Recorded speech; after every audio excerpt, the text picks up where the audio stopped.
you're doing well wherever you are. I have my hojicha latte in this mug I made, trying to get into the habit of not drinking caffeine until I've eaten food. So this morning I made myself an egg salad sandwich. It was so good, and now I'm having my caffeine.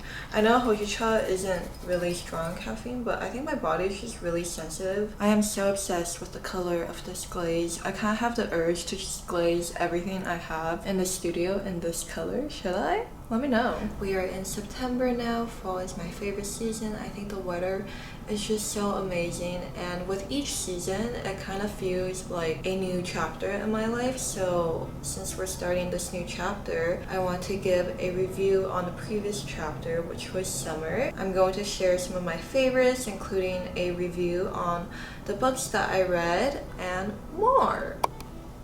To start off, summer passed by so quickly. I feel like the older I get, the faster time passes. June felt like it was yesterday and I blinked. Now it's September. And the thing about summer is that I used to really hate it. It still kind of is my least favorite season, just because living in New York, everything is so icky and moist, and just everything is just wet. The moment I leave the door, I'm like sweaty. It just doesn't feel great.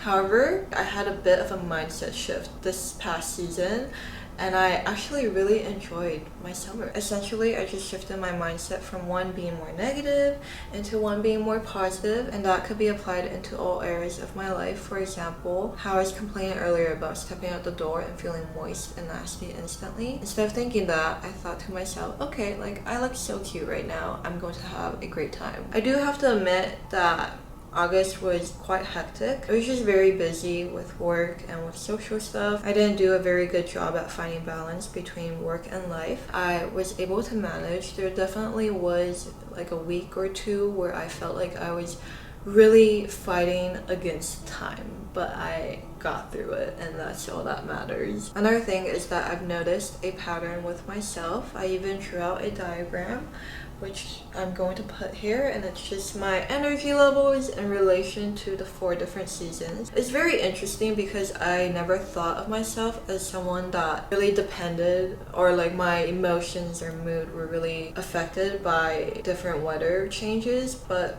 I'm starting to think it is, because if you look here, in the summer my energy is at its highest, and I think it's because I'm always more social during that time. Once we reach fall, I kind of like calm down a little bit, and then into winter is where my energy levels are the lowest, and then once we transition from winter into spring, my energy levels rise up and it goes up until summer, and then it does the same thing again every year. I put this dot between fall and winter because that's where my birthday is. My birthday is in November, and this dot is where I tend to have like a crisis. I don't know if there's a better way to put it, possibly because it's so close to the end of the year. I just have a moment where I'm like, oh my goodness, like what am I doing with my life? So that tends to happen. I hope it doesn't happen this year. I read quite a few books over the summer. I read around 13 books. I don't want to give a review of all of them. I think that's going to take a long time. So I'm going to give you a review of 5 of my favorite books from the list of all the books that I read. I don't have the physical books on me since I read everything on my Kindle. In the past video, I was debating whether or not to start buying physical books again, but as of now, I really love my Kindle. She's so light and so easy to bring around. Anyways, sorry, I got a little distracted. The first book is A Crane Among Wolves by Jane Her. It reads like a K-drama, and I was so here for that. Just imagine a K-drama in words. The author was inspired by Kim Yeon-sun during the Joseon period. Sorry, I might not be pronouncing that right. It is historical fiction, and I love historical fiction so much. There are a few triggers in here. Basically, the main character's sister gets taken by the king to become his concubine. The main character desperately wants to save her. At the same time, there's a few murders going on, and the main character wants to solve these murders so that she could save her sister. And that's pretty much the main plot line. There's romance, there's mystery, and there's politics involved, and overall I just thought it was a really good read. The second book is Hunger by Lan Samantha Chang, and it's 1 novella plus 5 short stories. All 6 of these stories are based on generational trauma and the complicated relationship between parent and child. The first story really stuck in my head. It's about the hardships of being a Chinese immigrant growing up in New York, and it really reminded me of these stories that my friends who grew up in New York would tell me about their childhood. And this whole book really reminded me of the relationship that I have with my own parents. It was just written so beautifully. Highly recommend it. The third book is Open Water by Caleb Ismail Nelson, and it's about the story of two black artists falling in love. The setting is Southeast London, and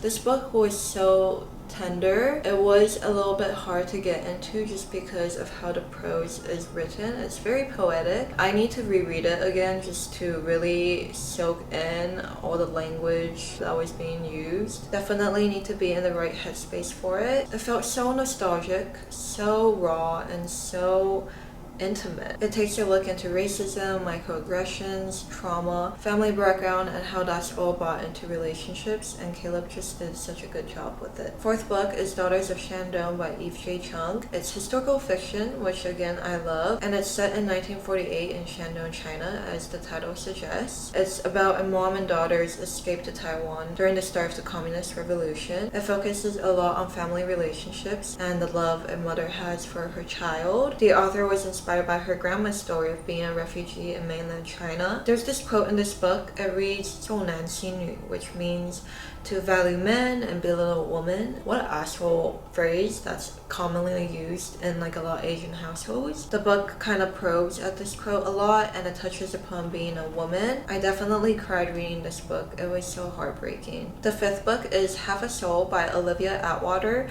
and this book was so freaking cute, so sweet. Just think of Bridgerton and fairies and mix them up, and that is this book. It's just like a feel good type of book. There was a phase in my life where I was really obsessed with reading any books involving fairies. This kind of like awakened that back in me because I want to read more. I know that I said that I would only share 5 books, but I do have an honorable mention, and that is the Captive Prince series by Sis Paskett. To this day, I'm still not sure how I feel about these 3 books. There's 3 in this series.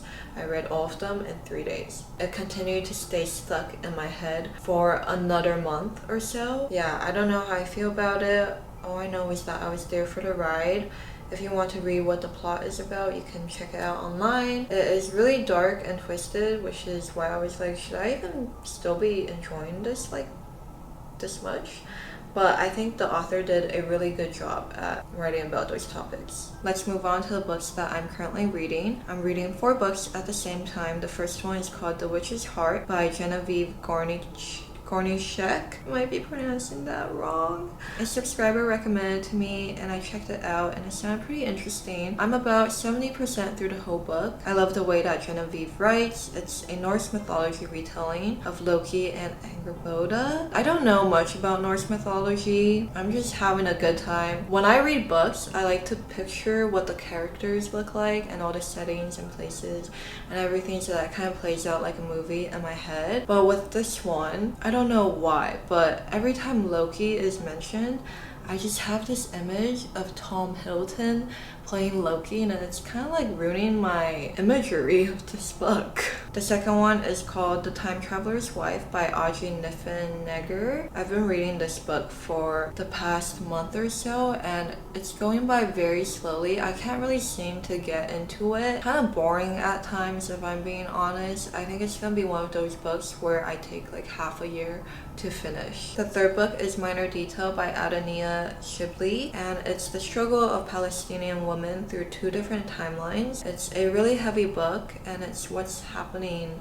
in the world today. I've also been reading this book for a while. It's just taking a longer time because of how heavy it is, and I tend to take breaks between each chapter. The fourth book is this book that I picked up in the bookstore last week. It's called Cycles, the Sacred and the Doomed, Inquiries in Female Health Technologies by Morgane Bildort. I've barely started it, so I can't really give an opinion on it, but I will let you know how I feel about this book once I finish it. As for my fall reading list, I have down 5 5 books. More than likely, I will probably read more than those 5 books, and I might not even read the books within these 5 books. First book is Wednesday's Child by Yian Li. Number 2 is I Who Have Never Known Men by Jacqueline Hartman. Number 3, A Wizard's Guide to Defensive Baking by T. Kingfisher. A client recommended me this book a while ago, so the cover is really cute. I really want to read it. Number 4 is Bliss Montage by Ling Ma, and number 5 is Woman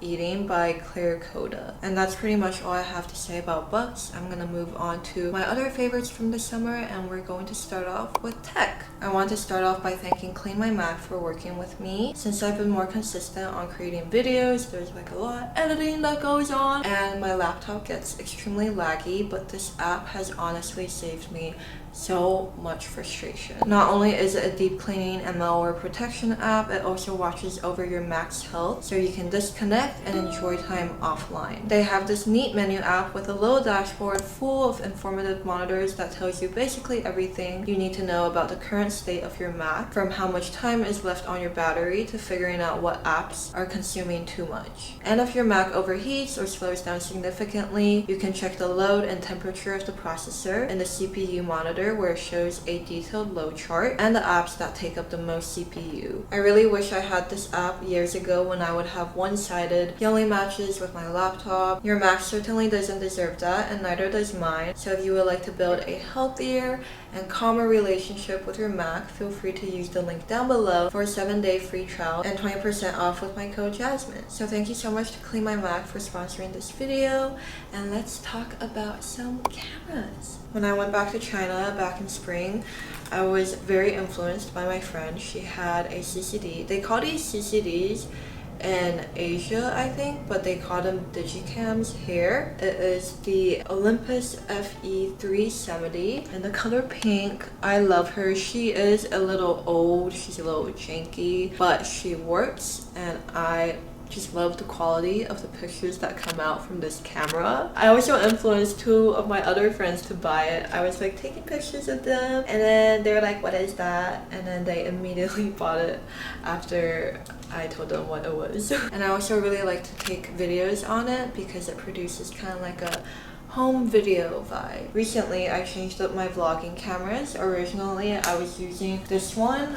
It's the Sony a7C, and I have 2 interchangeable lenses for it. The problem with this one is that it is kind of stressful to use for me, if I'm being honest. It's pretty heavy, so it's not exactly ideal for daily vlogging. I love the quality that comes out of it. At this current stage of my life, I don't really have enough mental capacity and energy to use it because I have everything on manual. So every shot, I have to plan it out in my head. In addition, when it comes to editing, I have this on S-Log 3, which means it shoots in flat. So I have to put LUTs on it and I color grade it myself, which is a process that I do love doing. It's just at this point, it's not something that I can handle. I still plan on using this in the future. She's just taking a little break right now. And I do go through phases where I like the coloring of one camera more than the other, so I kind of like switch back and forth. I switched my camera to this one that I'm using right now. It's a Sony camcorder, and this Canon camera, let me open this. Yeah, this is the Canon Vixia Mini. They also have Canon Ligria and I believe another one that's pretty much the same thing. It is a discontinued line. I got this off of eBay for a pretty good price. The prices of how much this camera is reselling for right now is insane, okay? For the past 2 years, I've wanted this camera, and every time I would look on eBay, it would be like $700, $800, which is ridiculous because this, I think this was around like $200 to $300 when it was first being sold. Anyways, I found a really good price, a price that I have not seen on this camera for like the past 2 years, and I pressed buy. I love this camera. I love how small and handy it is because I can just take it out in public, and then it's not like the giant camera that I had beforehand. It's just really small and compact, easy to fit into my bags, and I love the fisheye effect on it. It's like a little makeup palette. Love her. And I also love this camcorder. I can zoom in and then zoom out. It's just very fun to use, and I think that could also possibly be why I'm having a much better and much more fun time with vlogging, because with This camera, I was honestly on the struggle bus for a lot of the time. That's all I have to say about cameras, so let's move on to some random favorites. Actually, before I do that, let me reapply my lipstick. I have been drinking so much water. These are just things that made my life a bit better, including this lipstick, which is Clinique's Black Honey. Love the color. I want to talk about my favorite hojicha and matcha brand, which is Kettle. I think they only have one hojicha powder, but for matcha they have a ton of different kinds, and this is just the one that I chose. On days where I don't go into studio and I stay home like today, I like to drink hojicha, and then on the days that I go into studio or have other activities going on outside, I like to drink matcha because it's a bit higher in caffeine. I haven't tried enough matcha brands to really tell the difference between the different matchas. This is just the one that I purchased last year, decided it was great, and just continued drinking it. I really do enjoy how I've integrated this into my morning routine. Let's move on to fashion, jewelry, that type of stuff. I am getting a little bit tired though. I've been talking for a while, and even the afternoon sun is coming out now. These are my favorite shoes of the summer. These are from Rockfish, and this is from Onitsuka Tiger. I got both of these while I was in Asia, and they're just really good shoes. They look cute without socks and with socks on. This is my favorite necklace as of now. I love how statement it is, how bold it is. I feel like it makes any outfit look just a little bit more special. It adds like a extra oomph to it. As for clothing favorites, I've narrowed it down to 3. These are the 3 that I've worn the most during the summer, so I'm assuming they're just my favorites, you know. The first one is this Issei dress that I got secondhand while I was in Toronto. It's just such a good dress, so easy to style up or down, and I also like to wear this backwards so that this neckline is higher, kind of reaches like here. The second one is this tank ear top that is currently covered in cat fur. It's just a really good basic. I love the color so much. I feel like this deep violet really suits my skin tone, so I want to find more pieces that are in this color. Last piece of clothing are these shorts. I got these from Taobao, and I wear them about 2 to 3 times a week. I love the look of big baggy shorts over boots. I love that style combo. It's just serving Am I allowed to say that on here? I think I'll mute that part out. Now I want to talk about some of the goals I have for fall.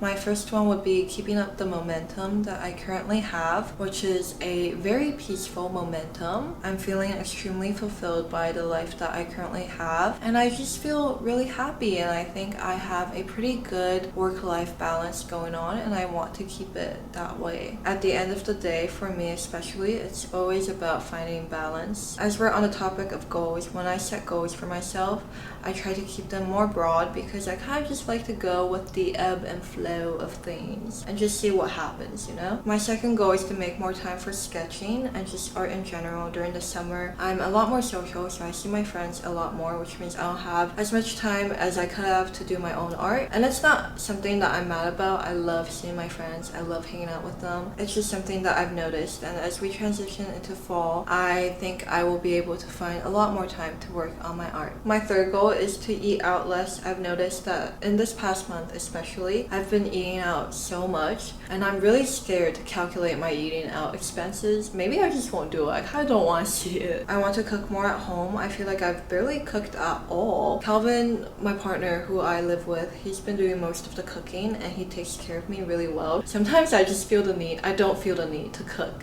at all. Something that I need to work on, because in my head I'm like, if he's gonna treat me like a princess, I'm just gonna sit here.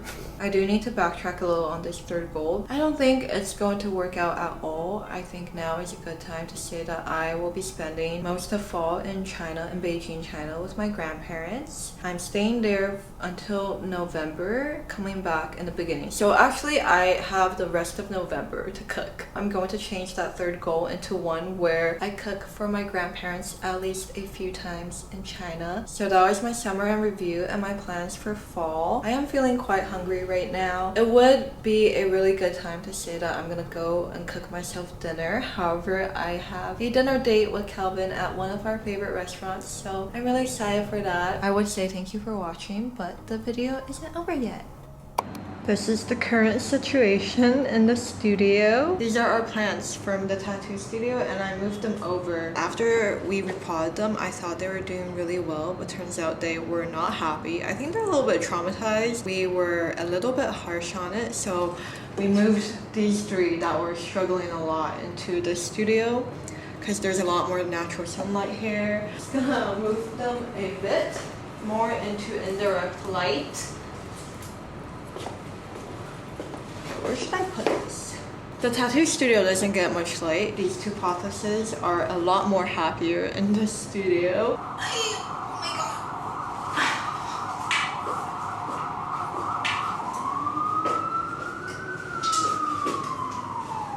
god. Earlier, I had a little tea hangout with Lisa, who's the founder of the tea. We caught up, had some tea together, and she gave me these flowers. Thank you.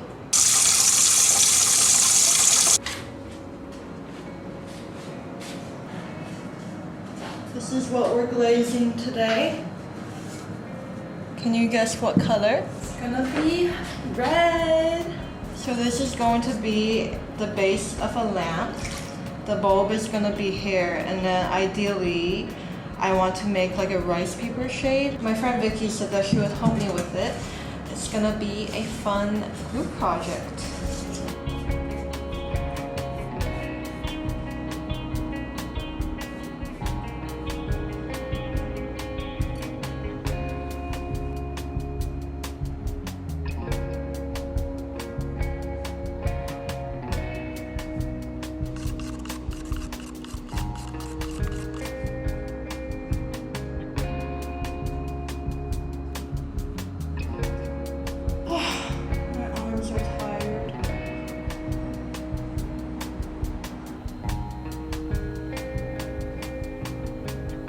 I am so dumb.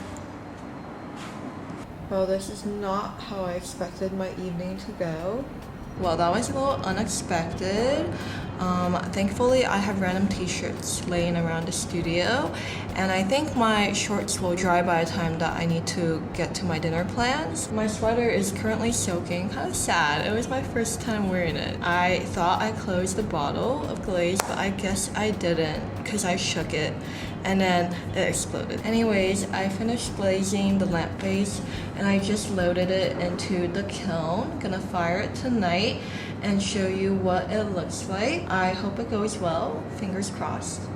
Lesson learned, never wear cute outfits to the studio. But I've also been dipping it in cocoa dipping sauce that I just buy. We're getting Muno? Muno?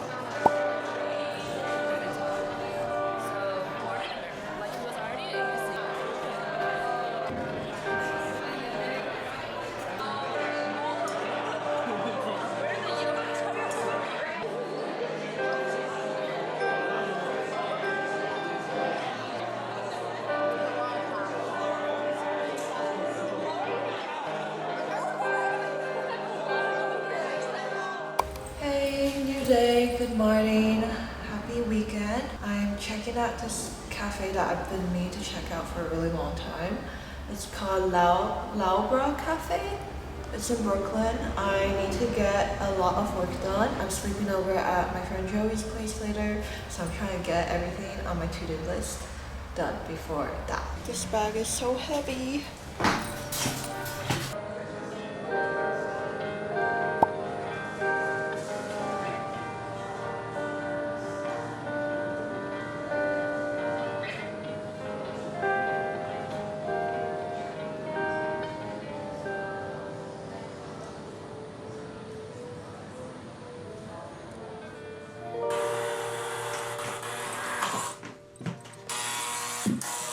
I walked in and was able to get quite a lot of work done in 5 hours, so I'm really happy.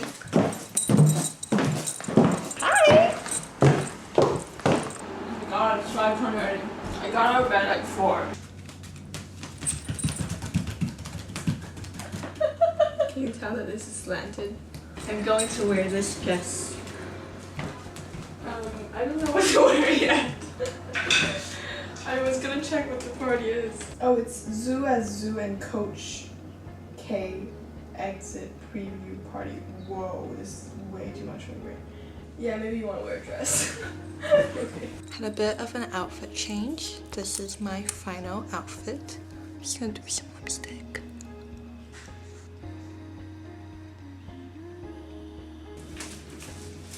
I'm going to pair this with some silver slingbacks.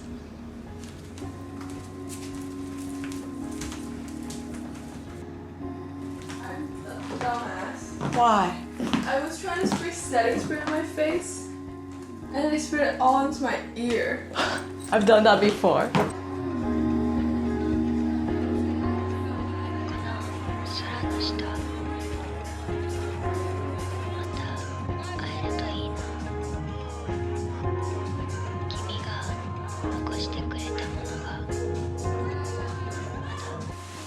Wow, look at this cool lamp. Oh my god, my eyes are so dry. We just got back from the event. It was really interesting. Super tired now, going to pass out very soon. It's like 1 in the morning. So this is where I'm going to be ending the video. I hope that you guys enjoyed it, and I will see you very soon. Bye.